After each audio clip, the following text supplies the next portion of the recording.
What truly matters as we age. Have you ever wondered what really matters as we grow older? When I moved into a nursing home at 81, I thought I had a good idea of what to expect. But after a year of living here, I discovered that aging is full of surprises. Some uplifting, some challenging, and some that completely reshape the way I see life. In this video, I'm sharing 7 powerful lessons I learned during my first year in a nursing home. Insights that can help you or someone you love navigate aging with more wisdom and grace. Some of these lessons might confirm what you already believe, while others may challenge the way you think about growing older. Either way, by the end of this video, you'll have a deeper understanding of what it truly means to age well, and maybe even see your own future in a new light. Stay with me until the end because the final lesson had the biggest impact on me, and it might just change the way you approach your own journey through aging. And if you haven't subscribed yet, I invite you to do so now, and turn on the bell notification so you don't miss our upcoming videos on aging, wisdom, and living well. Now let's dive in. Lesson 1. Loneliness is a choice, not a sentence. When I first moved into the nursing home, I expected to feel lonely. I had lost my spouse years ago, my children were busy with their own lives, and many of my old friends had either passed away or moved far away. I assumed loneliness was simply part of aging, something I would have to accept. But after a year of living here, I realized something that completely changed my perspective. Loneliness is not a condition, it is a choice. I've seen 2 kinds of people here. There are those who stay in their rooms all day waiting for someone to visit, convinced that no one cares about them. And then there are those who walk down the hall, smile at others, strike up conversations, and make an effort to be part of something. The difference between these 2 groups isn't their circumstances, it's their mindset. One woman I met, Margaret, taught me this lesson. She had no family nearby, no visitors, and yet she was one of the happiest people I had ever met. I asked her how she stayed so positive, and she simply laughed and said, "I knock on doors, I sit at full tables, and I never wait for happiness to find me, I go looking for it." That stuck with me.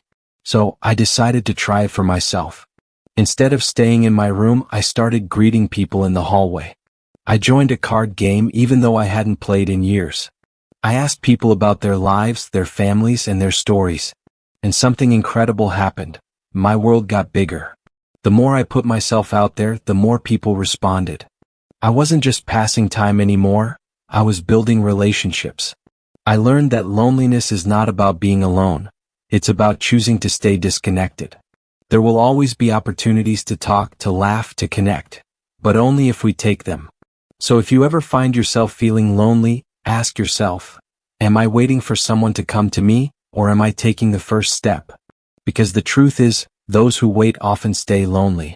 But the ones who reach out, they find companionship, purpose, and even joy. Number 2. Independence fades faster if you let it. When I first arrived at the nursing home, I saw a familiar pattern. Residents who were once capable of doing things for themselves slowly stopped trying. A man named Richard, who had always been strong and self-sufficient, started asking for help with the smallest tasks, things he had done his entire life. At first it seemed harmless, but within months he became weaker, less confident, and more dependent on others. The truth is, when you stop using your abilities, you start losing them. I learned quickly that maintaining independence is an active choice. It is easier to let someone else bring you a cup of coffee than to get up and pour it yourself. It is easier to take the elevator than to walk a few extra steps. But every time you take the easy route, you give up a little more of your strength, your mobility, and your sense of self. And once you give it up, getting it back is nearly impossible.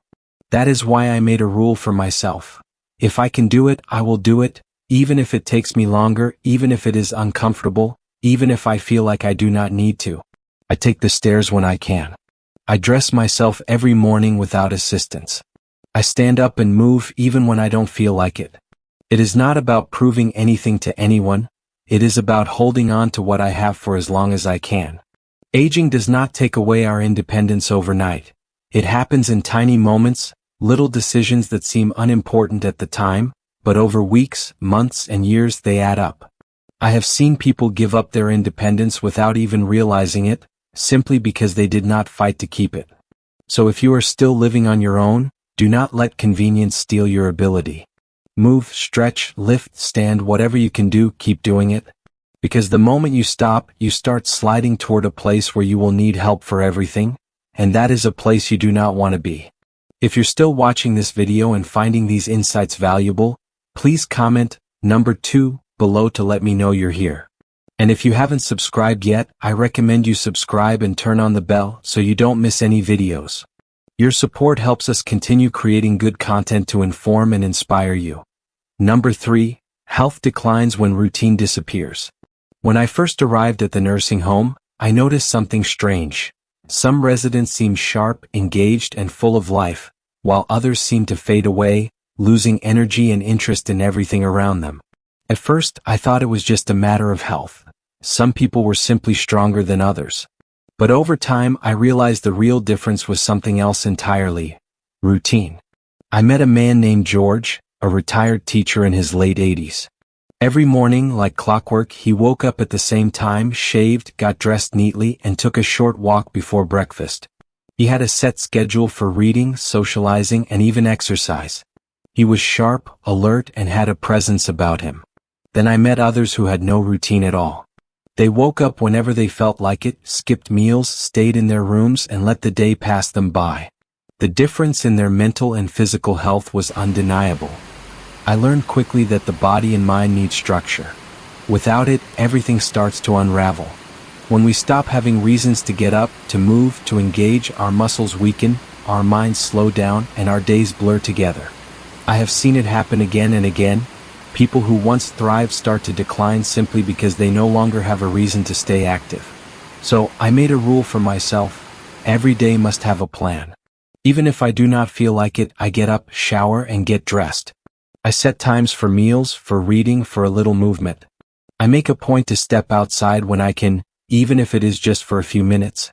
I talk to people at the same time each day, keeping those connections alive. It is not about keeping busy, it is about staying engaged with life. Aging is not just about the body growing old, it is about what we do with our days. Those who let go of structure often lose their spark, but those who create and stick to a routine, no matter how simple, stay sharper, stronger, and more alive.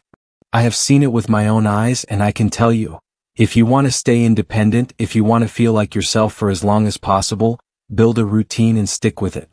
It may seem small, but over time it makes all the difference. Number 4, your attitude shapes your experience. When I moved into the nursing home, I assumed that the happiest residents were the ones in the best health. The ones who could still walk easily, who had frequent visitors, who had no major medical problems. But I was wrong. Some of the healthiest people I met were miserable, constantly complaining, dwelling on what they had lost. Meanwhile, some of the happiest residents were the ones with the most challenges. People in wheelchairs, people with memory issues, people who had outlived their closest friends. What made the difference? Attitude. I met a woman named Eleanor, 86 years old, who had severe arthritis that made it difficult for her to move. She could have spent her days focusing on the pain, the limitations, the unfairness of it all. Instead, every morning she greeted people with a smile, asked how they were doing, and never missed a chance to share a kind word. She told me, happiness is not about what happens to you, it's about how you decide to see things. That stuck with me because I have also met people who had far fewer struggles than Eleanor but were bitter, constantly dwelling on what they had lost, comparing their lives to what they used to be. The truth is, if you spend all your time focusing on what is gone, you will never enjoy what is still here. Aging brings changes, that is unavoidable. But what we choose to focus on, that is what shapes our experience. Every single day I remind myself, I can either focus on what I miss or focus on what I still have. I can either complain about what is hard or be grateful for what is still possible. I can either let the past define me or embrace what is left of the present. I have learned that happiness is not something that just happens. It is something we create, something we practice. And the people who age the best are not the ones with the best circumstances, but the ones with the best mindset. If you wake up every morning expecting things to be worse, they will be. But if you wake up choosing to find something good in the day, you will. It really is that simple. If you're still watching this video and finding these insights valuable, please comment number 4 below to let me know you're here. And if you haven't subscribed yet, I recommend you subscribe and turn on the bell so you don't miss any videos. Your support helps us continue creating good content to inform and inspire you. Now let's move forward. Number 5. Family visits are unpredictable, but friendships sustain you. When I first moved into the nursing home, I thought that family visits would be the highlight of my days, and at first they were. Seeing my children, my grandchildren, catching up on their lives, it gave me something to look forward to. But as time went on, the visits became less frequent.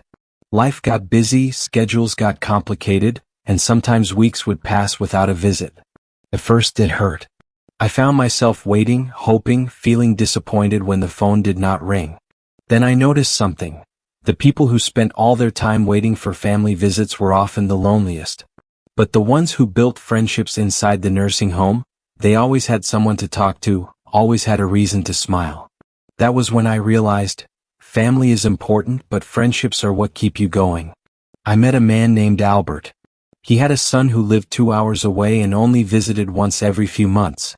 But Albert never seemed sad or lonely. Every morning he had coffee with a small group of friends. He played cards in the afternoon, shared meals with people he cared about, and always had someone to laugh with. One day, I asked him how he managed to stay so positive despite not seeing his son very often. He smiled and said, "I stopped counting the visits and started counting the people who were here every day. That changed everything for me. Instead of focusing on when my family would visit, I started focusing on the people around me. I made an effort to sit with different groups at meals, to check in on my neighbors, to join in on activities even when I felt like staying in my room, and the more I did, the less lonely I felt." The truth is, our families love us, but they have their own lives, their own responsibilities, and as much as they care, they cannot always be there as often as we might want. That is not a reflection of their love. It is just life.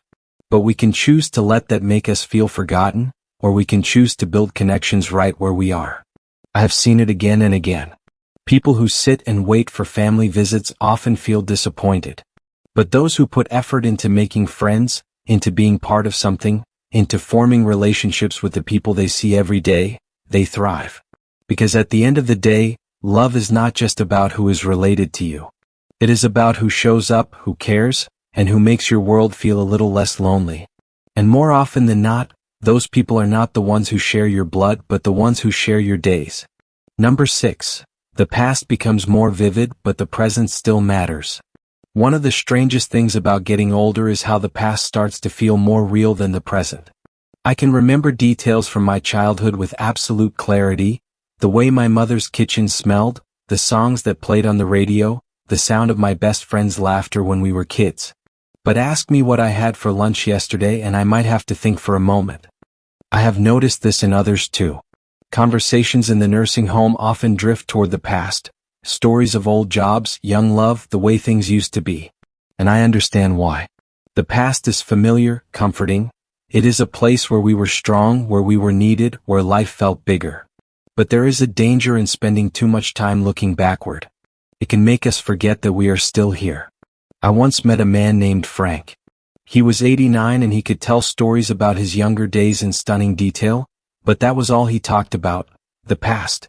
He never joined activities, never asked anyone about their lives now, never seemed interested in the present moment. It was as if he had decided his life was already over, even though he was still very much alive. Then there was Helen. She was 84 and also loved reminiscing about her past, but she never let it stop her from living in the now. She was always curious, always trying new things.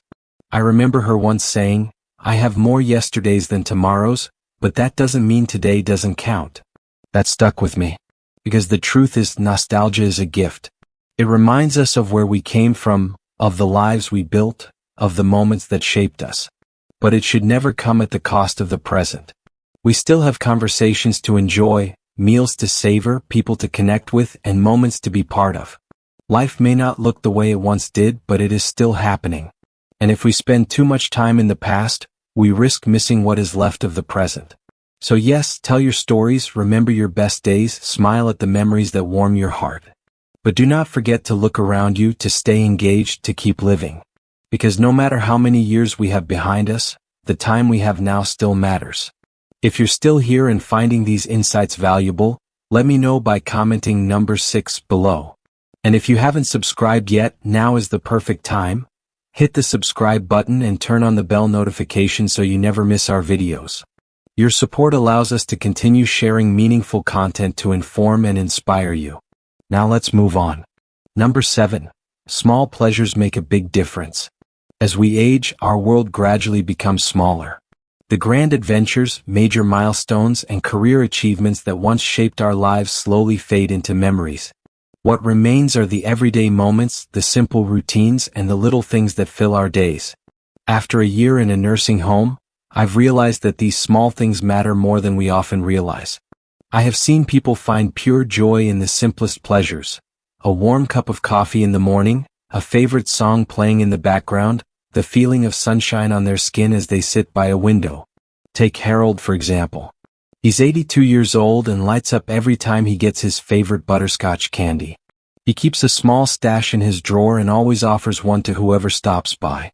It's a small gesture, something many wouldn't think twice about, but for Harold, it's a ritual of comfort, connection, and happiness. I too have learned to cherish these little moments.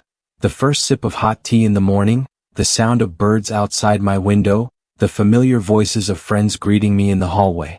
When life slows down, these tiny moments become the highlights of the day. I've noticed something. Those who embrace and savor these moments tend to be the most content. On the other hand, I've also seen people who focus solely on what they no longer have, the trips they can no longer take, the foods they can no longer eat, the things they can no longer do. And the more they focus on what's missing, the less they see what's still there.